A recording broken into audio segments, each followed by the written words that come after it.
halkan waa dhaanka wararka daawadayaal waxaad ku soo dhawaataan wararka ugu dambeeyay Soomaaliya caalamka qodobada aad ku daawan doontaan waxaa ka mid ah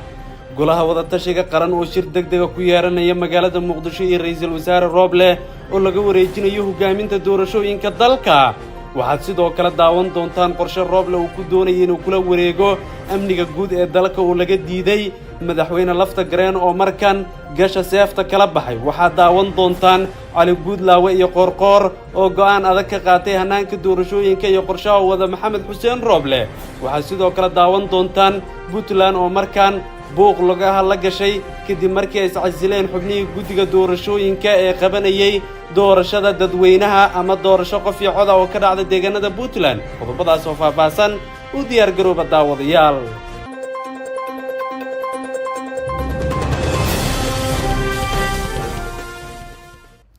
aynu ku bilowne shir degdeg ah ayay yeelanayaan xubnaha golaha wada tashiga qaran ka oo ay ku midaysan yihiin wasiirka koowaad ee xukuumadda maxamed xuseen Roble iyo sidoo kale hogaamiyaasha dowlad goboleedyada ee Puntland, Jubbaland, Galmudug, Hirshabeelle iyo Koonfur Galbeed iyo sidoo kale maamulka gobolka Banaadir shirkan oo ajandihiisu ahaa dhamaystirka hanaanka doorashooyinka iyo sidoo kale doorasho heshiis lagu wadayahay qabashadeeda ayaa markan wuxuu u muuqanayaa mid wax weyn iska bedelaya sababta waxaa la rumaysan yahay inay tahay dhowr tallaabo isla markaana xukuumaddu ay qaaday sidoo kale dhinacyadu ay fahamsan yihiin inay tahay hanaanka ugu wanaagsan ee dhinacyadu ay tahay markaasi inay ka wada shaqeeyaan arrimaha muhiimka isla markaana ay tahay dhinacyadu inay si wanaagsan u soo hadal qaadaan waa ujeedka maxamed xuseen Roble oo doonaya laba qodob in looga hadlo hanaanka doorashooyinka mid waa midka koobaad ee ah in doorashada isaga looga dambeeyo sidoo kale lagu wareejiyo ammaanka dalka iyo qodob kale oo qeexaya in doorashooyinka lagu soo koobo hal magaalo taa oo iska diiday xukuumadda madaxweyne maxamed cabdullaahi farmaajo ama madaxtooyada Soomaaliya sidoo kale dowlad goboleedyada ayaa waxay u muuqdaan kuwo dhagaha ka furaystay hadalka maxamed xuseen Roble isla markaana waxa ay dejiyeen qorshe kale oo ay doonayaan in xitaa doorashada ka hadalkeeda ay uga wareejiyaan maxamed xuseen Roble qorshahaas oo u muuqda mid haatan dhaqan gali kara qorshahaas oo sanadihii la soo dhaafay si weyn looga shaqeynayay waxaa banaanka soo dhigay cali yare cali oo si cad u sheegay qorshahaasi inuu yahay midka ugu muhiimsan xilligan dhinacyada ayaa fahamsan in qorshahaasi uu dhabaha u xaari karo guul siyaasadeed sidoo kale uu yahay dadaalo wax koola oo hanaanka doorashooyinka lagu gaari karo taasina waxay ahayd qayb ka mid ah dadaaladii ugu dambeeyay waxaana la fahamsan yahay in qorshahaasi sidii loogu talagalay uu dhaqan gali karo ilawareedyo muhiim ah ayaa waxaa laga soo xigtay in maxamed xuseen Roble uu si cad u go'aansaday hanaanka doorashooyinka in loo qabto midka ugu macquulsan balse uu wajahayo caqabado kaga imaanaya dhinacyada ku lugta leh siyaasadda oo ay ku jiraan hogaamiyaasha dowlad goboleedyada dalka sidoo kale ay qayb ka yihiin dhinacyada kale ee doorashada xiiseynaya sida xubnaha mucaaradka kuwa oo looga hadlayo qorshaha isku xiga ee ku aadan hanaanka lagu wajihi karo qorshe dowladeed oo dalkani ka hirgeli kara balse qorshaha Roble wado mid ka duwan waxaa magaalada Muqdisho ka wada xubnaha dowladda federaalka Soomaaliya kuwa oo doonaya in waxa Roble uu ku fakarayay ay banaanka u saaraan ilawareedyo ayaa waxaa laga soo xigtay in dadaaladaasi ay sii socon karaan isla markaana ay dhabaha u xaari karaan dadaal kasta oo suurtagal ah ilawareedyo muhiim ah ayaa sidoo kale waxaa laga soo xigtay in qaabka uu u qorsheynayo maxamed xuseen Roble mid ka duwan ay ka shaqeynayaan xubnaha dowlad goboleedyada kuwa oo si weyn u fahamsan in la gaaray xilligii wax laga qaba lahaa caqabadaha jira maamulka gobolka Banaadir wuxuu ka mid yahay dhinacyada ku lugta leh siyaasadda gaar ahaan ammaanka iyo siyaasadda cali yare cali ayaa barnaamijkaas si toos uga hadlay waxa uuna sheegay in suurtagal tahay in maxamed xuseen Roble laga qaado hogaanka doorashooyinka maadaama madaxweynaha jamhuuriyadda federaalka uu shaqada ka joojiyay taa beddelkeeda hogaamiyaha Koonfur Galbeed laga dhigo ninka hogaami doona qorshaha doorashada maadaama uu yahay maamulka ugu wanaagsan ama si kale haddii loo dhigo xitaa xildhibaanada ugu badan ay ka imaanayaan deegaanadaas waxaa laga maarmaan ah in la xoojiyo dooda ku qotonta in madasha wada tashiga ay iska dhex doortaan gudoomiyaha madasha maadaama ra'iisul wasaaraha shaqada laga joojiyay maxamed xuseen Roble waxa uu ku fashilmay qabsoomidda doorashada, ku tagrifalay awoodii madasha, kala diray gudiyadii khilaafaadka iyo sidoo kale doorashada u soo jeestay ka ganacsiga iyo ka faa'iido ka samaynta doorashooyinka iyo amniga, taas oo ay usii dheer tahay in luquntiisa kursigiisa lagu muransan yahay kuna eedeysan yahay dhac hanti guud, gaar ahaan dhulka ciidanka booliska iyo sidoo kale ciidanka badda Soomaaliyeed ee ku kala yaala degmooyinka Waaberi iyo Cabdicasiis ayaa laga soo xigtay Cali Yare Cali. madaxweyne lafta gareen waa u qalmaa in uu madasha hogaamiyo marka la fiiriyo waayo aragnimadiisa inuu yahay maamulka ay yaalaan kuraasta ugu badan ee Soomaaliya iyo inuu haysto codad ku filan oo 4 maamul ah. sidaas waxaa bartiisa ku soo qoray Cali Yare Cali oo u muuqda mid si weyn u naqdinayay dadaalka Maxamed Xuseen Rooble, isla markaana muujinayay baahida loo qabo isbedel ka dhasha kuraasta qaarkood. sidoo kale ila wareedyo muhiim ah ayaa waxaa laga soo xigtay in lafta gareen uu ku dareynayo sidoo kursigaasi ula wareegi lahay, isla markaana hanaanka doorashooyinka uga dhig lahaa mid markaasi dhinacyadu si weyn uga wada shaqaystaan. Ra'iisul Wasaaraha Soomaaliya Maxamed Xuseen Rooble ayaa sidoo kale wuxuu la kulmay madaxweynayaasha dowlad goboleedyada Galmudug, Koonfur Galbeed iyo Hirshabelle, kuwa oo Muqdisho u yimid ka qaybgalka shirka golaha wada tashiga qaran dhawaan ka furmaya Muqdisho. dhammaan madaxda maamul goboleedyada ayaa soo gaaray magaalada caasimadda, waxayna ka wada hadli doonaan hanaanka doorashooyinka dalka. ila wareedyo muhiim ah ayaa waxa ay sheegeen in laga wada shaqeynayo sidii hogaamiyaha Koonfur Galbeed looga dhigi lahay hogaanka doorashada, Rooblena looga wareeji lahay socodsiinta qorshaha doorashada, balse lama oga qorshahaasi si uga dhaqan geli karo dhinacyada. balse ila wareedyo muhiim ah waxay muujiyeen in maamulada Koonfur Galbeed, Galmudug iyo sidoo kale Hirshabelle si lamida maamulka gobolka Banaadir ay qaateen cod aqlabiyad leh ka oo ku aadan in si walbaba Maxamed Xuseen Rooble banaanka loogu diro hogaanka doorashooyinka, go'aan gaarista iyo sidoo kale qorshaha doorashadana loo daayo mid ka mid ah maamuladaas. xitaa haddii ay tagto in la isku codeeyo ama cod xal dheeriya, xitaa waa 3 xubnood oo isku dhinaca iyo 4 isku dhinaca markiisi kala loo dhigo. Rooble sidoo kale hogaamiyaha Galmudug iyo waxaa dhinaca hogaamiyaha Galmudug, kan Koonfur Galbeed, Hirshabelle iyo maamul gobolka Banaadir, halka dhinaca kale ay yihiin Maxamed Xuseen Rooble oo ay weheliyaan Siciid Cabdullaahi Deni iyo Axmed Maxamed Islaam Axmed Madoobe. waa 3 iyo 4 marka laga fiiriyo tirada. taasina waxay xoojin doontaa dooda ah in uu soo bixi karo lafta gareen kuna guuleysan karo isla kursigaas. ila wareedyo kale oo muhiim ah waxay xaqiijiyeen in qorshahaasi uu yahay midka kaliya ee ka dhaqan geli kara dhanka doorashooyinka iyo siyaasadda, waxaana la fahamsan yahay in isla dadaaladaasi uu yahay midka kaliya ay ku suurto geli karto in kor loo qaado qadiyadda qaran, qodobada hortebinta ula dalkan iyo socodsiinta howlaha dowladnimada, iyadoo la eegayo qorshaha lama huraanka waa dalkan si loo gaaro nidaam isku xiran oo dhanka dawliga loona soo afjari lahaa caqabadaha dalkan horyaala. waxaa dowladdu si walbaba ay ballan qaaday inay u baahan tahay qorshe dalkan uu ku gaari karo xaalad kala guura ugana bixi karo caqabadaha haatan soo jiitamayay. sidaas oo ay tahay maamul goboleedyada ayaa ku howlan qaabka ugu suurtagalsan ee lagu gaari karo isku xir maamulada dhexmara. sidoo kale dhinacyadu waxay ka fakarayaan dadaaladii ugu dambeeyay ee ah in dalka loo horseedo hanaan doorasho oo loo wada dhan yahay, iyadoo qorshaha doorashada qayb laga dhigayo taa oo ku aadan hanaanka ay ku midoobi karaan dhinacyada, iskuna fahmi karaan dadaaladooda wax ku oolka, iyadoo la fiirinayo wadada kaliya ee xalka ah. madaxweynaha Koonfur Galbeed Cabdicasiis lafta gareen lafta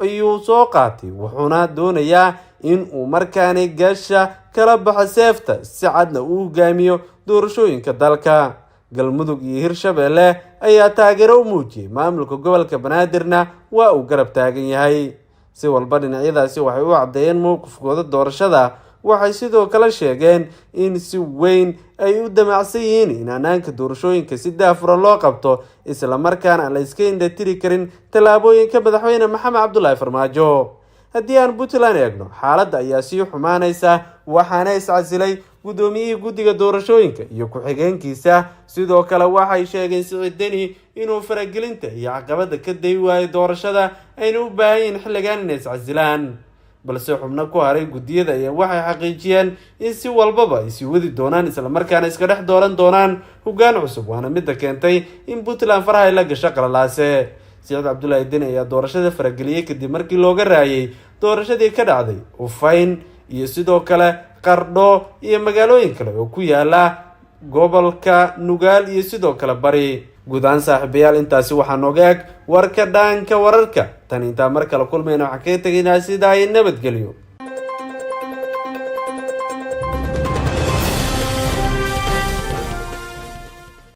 nabadgelyo saaxiibayaal, ku soo dhawaada wararka caalamka iyo Soomaalida. qodobada ugu waaweyn ee warkayaga aad ku daawan doontaan waxaa ka mid ah xog iyo macluumaad dheeri oo ka soo baxaya shir maanta ka furmaya magaalada Muqdisho kadib heshiiska Rooble uu la gaaray saddexda madaxweyne ee maamul goboleed. haddaba lafta gareen muxuu ka yiri shirkaasi? halkan ayaan idinkugu soo gudbin doonaa. maxaa ka soo baxay shir saddex geesood oo ra'iisul wasaare Rooble la qaatay Cali Guudlaawe, Axmed Madoobe, Dani Qoorqoor iyo weliba lafta gareen iyo go'aano waaweyn oo ka soo baxay shirkaas ayaan idin haynaa. maxay tahay sababtu Cabdilaahi Maxamed Nuur u beegsaday ciidanka Niise ee garoonka Aadan Cadde isla markaana taagtaag u geliyay amniga garoonka diyaaradaha caalamiga ee magaalada Muqdisho iyo qaramada midoobay iyo xubnaha beesha caalamka ee degan xalana oo soo farageliyay arrintaani. Puntland oo war ka soo saartay dagaalkii ka dhacay duleedka caasimadda, hub urursi iyo mar kale in dagaal uu dhaco cabsi weyn ay ka jirto, iyo maxay tahay sababtu isku casilay ra'iisul wasaaraha Suudaan oo la ogaaday. intaasi daawadayaal waxay ahaayeen qodobadii warka ugu waaweynaa. markana waxaad ku soo dhawaataan iyagii oo fidsan. aynu ku horeyne waxaa lagu wadaa in shirka maamul goboleedyada iyo ra'iisul wasaaraha uu ka furmo magaalada Muqdisho ee caasimadda dalka Soomaaliya. shirka golaha wadatashiga qaran ayaa la filayaa inuu maanta ka furmo magaalada Muqdisho kadib markii ra'iisul wasaare Maxamed Xuseen Rooble uu xalay isfaham la gaaray saddexda madaxweyne goboleed. ra'iisul wasaaraha ayaa xalay la kulmay hogaamiyaasha Galmudug, Koonfur Galbeed iyo Hirshabelle isagoo kala hadlay furitaanka shirka golaha wadatashiga qaran ee maanta. kulankii xalay ayaa ujeedkiisu ahaa in Rooble uu ku xaqiijiyo ka qaybgalka Axmed Qoorqoor, Cabdicasiis lafta gareen iyo Cali Guudlaawe ee shirka maanta, iyadoo uu jiray shaki ku aadan arrintaasi. ila wareedyo lagu kalsoon yahay ayaa warbaahinta u sheegay in isfaham lagu gaaray shirkaasi isla markaana saddexda madaxweyne goboleed ee taawacsan farmaajo ay ballan qaadeen inay imaan doonaan shirkaasi. shirkii xalay waxaa ka maqnaa madaxweynayaasha Jubbaland iyo Puntland, Axmed Madoobe iyo Siciid Deni, kuwaas oo ra'iisul wasaaruhu habeen hore la kulmay, balse labadan madaxweyne goboleed ayaa marnaba shaki ku jira ka qaybgalkooda shirkaasi. hogaamiyaha Koonfur Galbeed lafta gareen ayaa ahaa kan kaliya ee si rasmi ah hore ugu diiday shirkani, inkastoo uu aqbalay markii dambe kadib markii ay cadaadis xooggan saareen Mareykanka iyo dowladaha kale ee taageera Soomaaliya. si kastaba rajada laga qabo inuu guuleysto shirka maanta furmaya ayaa ah mid yar, iyada oo madaxweyne goboleedyada taawacsan farmaajo la rumaysan yahay inay is hortaagi doonaan qorshayaal dhowr ah uu ka soo horjeeda madaxweynihii hore Soomaaliya. geeska kalena iyadoo arrimahan ay jiraan ayaa haddana dhinaca kale ra'iisul wasaaraha xukuumadda federaalka ee Soomaaliya waxa uu meesha ka saaray madmadowgii kala dhaxeeyay madaxweynaha Koonfur Galbeed Cabdicasiis lafta gareen. kulankii xalay muuqaal laga soo duubay waxa uu muujinayay in arrimahaasi la meeray isla markaana labada hogaamiye ay isku soo dhawaadeen. sida uu baahiyay xafiiska ra'iisul wasaaraha, Rooble ayaa la kulmay hogaamiyaasha Galmudug, Koonfur Galbeed iyo Hirshabelle isagoo kala hadlay furitaanka shirka golaha wadatashiga qaran oo dhowaan lagu wado inuu ka furmo magaalada Muqdisho. ra'iisul wasaaraha xukuumadda federaalka Maxamed Xuseen Rooble ayaa caawa la kulmay madaxweynayaasha dowlad goboleedyada Galmudug, Koonfur Galbeed iyo Hirshabelle ka hor shirka golaha wadatashiga qaran ee dhowaan ka furmaya magaalada Muqdisho. dhammaan madaxda dowlad goboleedyada ayaa soo gaaray magaalada Muqdisho ayaa lagu yiri qoraalkan ka soo baxay xafiiska Rooble. ra'iisul wasaare Rooble ayaa habeen ka hor sidaan oo kale ula kulmay hogaamiyaasha Puntland iyo Jubbaland oo hotelka ay Muqdisho ka degan yihiin uu u tagay, isagoo kala hadlay qabsoomidda shirkii uu ilaamiyay toddobaad ka hor. madaxda dowlad goboleedyada dalka ayaa hadda u muuqda inay kala qaybsameen danaha siyaasadeed ee dalka, waxaana laga warsugayaa go'aano ay ku gaari doonaan shirka lagu wado inuu Muqdisho uga furmo. hore waxaa shirkan u diiday oo mid farmaajo ka gees iclaamiyay taageeray madaxweyne Koonfur Galbeed oo markii dambe ka shalayay go-aankaasi kadib markii cadaadis iyo wejigabax uu kala kulmay dalalka caawiya Soomaaliya iyo Mareykanka. haatan waxaa Muqdisho ku sugan dhammaan madaxda dowlad goboleedyada dalka waxayna ka qayb gali doonaan shirka uu ilaamiyay ra'iisul wasaaraha iyadoo uu meesha ka baxay shirka farmaajo ilaamiyay oo markii horeba carqaladeynay loo arkayay. ammaanka guud ee magaalada Muqdisho ayaa si weyn loo adkeeyay iyadoo ciidamada ay yihiin kuwa markaasi meel walba taagan isla markaana xiray agagaarka dhaqdhaqaaqa garoonka diyaaradaha ee magaalada Muqdisho.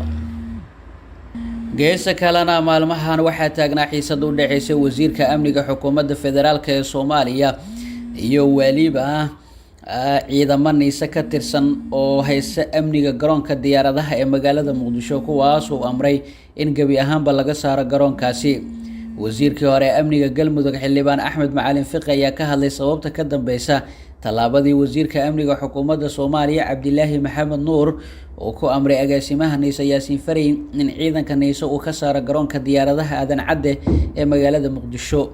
Fiqi ayaa aad u taageeray tallaabadaasi isagoo sheegay in ciidanka Niise ee sanadihii dambe go-aanka Aadan Cadde ka howlgali jiray ay fulin jireen danaha gaarka ee madaxweynihii hore ee Farmaajo. Fiqi ayaa sheegay in ciidanka lagu amray inay ka baxaan garoonka ay hore u afduubteen dad uu safri lahaa gobolada Jubbada Hoose iyo gobolka Gedo ee Jubbaland intii ay cunaqabateynta dowladda dhexe saarneyd deegaanadaasi. ugu dambeyntiina Axmed Macalin Fiqi oo wasiirka amniga xukuumadda ku bogaadiyay go-aanka nabad sugidda looga saarayo garoonka ayaa qiray in ciidan ka shaqeeya sirdoonka looga baahan yahay garoonka Aadan Cadde balse kuwa hadda jooga ay muhiim u tahay in la bedelo oo la keeno ciidan shaqadaasi u daacadahi. amarka xalay wasiirka amniga xukuumadda ee ku socday Yaasiin Faray oo looga dalbanayay inuu ciidanka dharcad keenaysa ka saaro garoonka ayuu waqtigiisa ku ekaa shalay balse ilaa hadda ma jiraan wax cadeemo ah inuu fuliyay. warar soo baxay ayaa waxay sheegayaan in wasiirka amniga xukuumadda federaalka ee Soomaaliya Cabdilaahi Maxamed Nuur oo ciidamo geeyay garoonka diyaaradaha kuwaas oo markaasi xiisad dagaal oo laga yaabo inay dhexmarto ciidamada kale ee dharcadka ee ka amar qaata Yaasiin Faray iyo madaxweyne Farmaajo ee ku sugan garoonka diyaaradaha. qaramada midoobay ayaa arrintan soo fargelisay iyagoo amar ku bixiyay in taagtaag laga yareeyo garoonka diyaaradaha ee magaalada Muqdisho. geesa kalena Puntland haddii aynu eegno Axmed Karaash ayaa ugu horeyntii ka tacsiyadeeyay dadkii ku dhintay dagaalkaasi halka kuwa ku dhaawacmayna uga bariyay Ilaahay inuu ka kiciyo oo uu siiyo caafimaad oo u boogadhayo. waxa uu ku baaqay in si degdeg ah lagu joojiyo dagaalkaasi isla markaana ay labada dhinac qaataan xabad joojin iyada oo wixii jira lagu xalinayo wada hadal iyo jawi nabadeed. waxaa dad walaalo ah oo xigta ah waxaan ku baaqayaa in la joojiyo. waxaa kale oo ku baaqaynaa isimada culimada iyo odayaasha reer Puntland inay arrintaasi u kacaan. waxaan ku baaqayaa in xabadda ay shuruud la-aan ku joogto wixii ka dambeeyay sulux iyo wanaag lagu xaliyo oo nabadgelyada la ilaaliyo. shaydaan ayaa ka adeegay waa inay u istaagaan colaadda sidii loo joojin lahaa. siday ogaatay warbaahinta dagaalka ayaa waxaa xoogiisa uu ka dhacay tuulada Saaxmeygaag waxaana ay xiisada ku salaysan tahay deegaameynta deegaankaasi oo u dhexeeya degmada Boocame ee gobolka Sool iyo tuulada Birta Dheer ee gobolka Nugaal. ugu dambeyntiina ra'iisul wasaaraha dalka Suudaan ayaa si lama filaan ah isku casilay. ra'iisul wasaaraha dalka Suudaan Cabdalla Xamduug ayaa xalay iska casilay xilkii uu hayay shacabka reer Suudaan. khudbada uu si toos ah ugu jeediyay shacabka dalka Suudaan ayuu ku cadeeyay Cabdalla Xamduug inuu amaanadii u soo celiyay shacabka Suudaan isagoo sheegay in xaaladda dalkaasi ay gaartay meel halis ah isla markaana uu qaatay go'aankii ku habboonaa. iscasilaadiisa ayuu sabab uga dhigay inuu arkay inay dan ugu jirto dalka Suudaan markii ay ka hor yimaadeen dhibaatooyin badan oo uu ku guuleysan waayay mideynta dhinacyada siyaasadda iyo militariga dalkaasi. Cabdalla ayaa waxaa cadaadis xoog leh kala kulmay dowladda Mareykanka taasoo keentay inuu caawi iscasilo. xogayaha arrimaha dibadda Mareykanka Antony Blinken ayaa sheegay inay Washington diyaar u tahay inay tallaabo ka qaado haddaan rabitaanka shacabka la tixgelin taasoo loo badinaya inay keentay iscasilaadda Cabdalla Xamduug. Blinken ayaa sidoo kale sheegay saraakiisha ciidamada ugu sareeya haddii ay rabitaanka shacabka Suudaan ay meel marin waayaan ay awaaqib xumo kala kulmi doonaan. guud ahaan daawadayaal warkaad kala socoteen channelka waa nageenta